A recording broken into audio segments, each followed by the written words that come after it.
द्वितीय दिन आरंभ शुभ शंखध्वनि।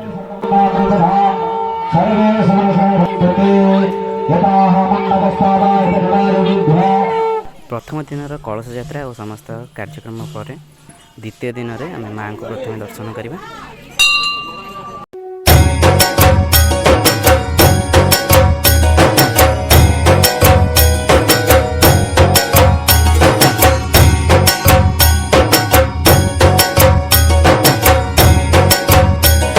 माँ का दर्शन पर एपटे सूर्य पूजा आरंभ हो गला।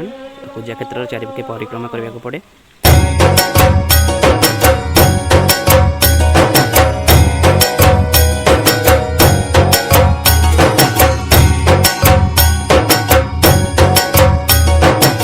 आउ एपटे माँ का भोग पर सेव कदली अंगूर सेपटे क्षीर अच्छी खैर उखुड़ा एपटे नड़िया अच्छी और पिटा होपटे छड़ा छड़ी चली भोग प्रस्तुत हम। सूर्य पूजा क्षेत्र चारिपाखे 7 थर परिक्रमा करने को पड़ो। तापर मंदिर चारिपाखे और यज्ञ स्थल जोटी हो पूजा तार चारिपाखे भी परिक्रमा करने को पड़ो। तापर पुणी रीतिनीति अनुसार पूजा कार्यक्रम चालू रही।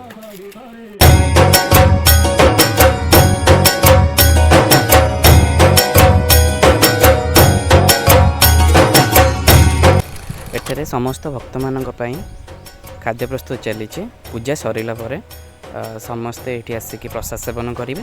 तापर संध्या बेलू पुणी थे पूजा आरंभ हो।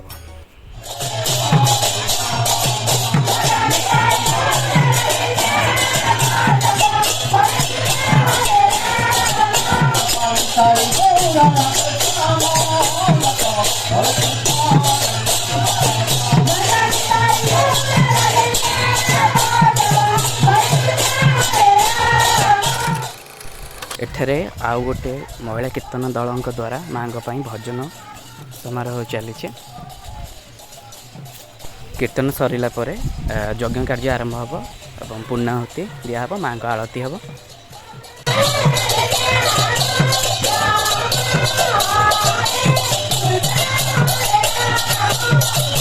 एठारे रीतिनीति अनुसार माँ यज्ञ कार्यक्रम चली।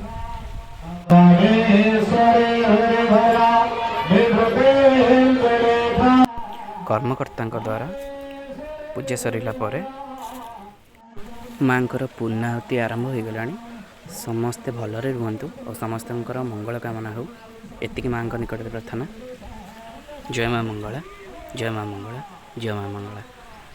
यज्ञ रे घी चारु भोग फूल बेलपत्र अर्पण करा जाए। आउ समस्त आशीर्वाद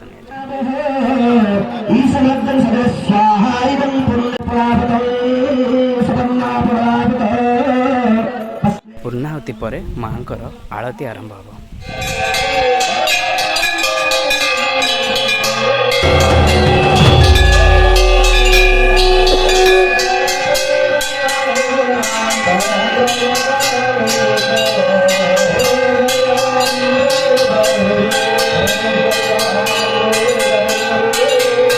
आज कार्यक्रम ये समाप्त है।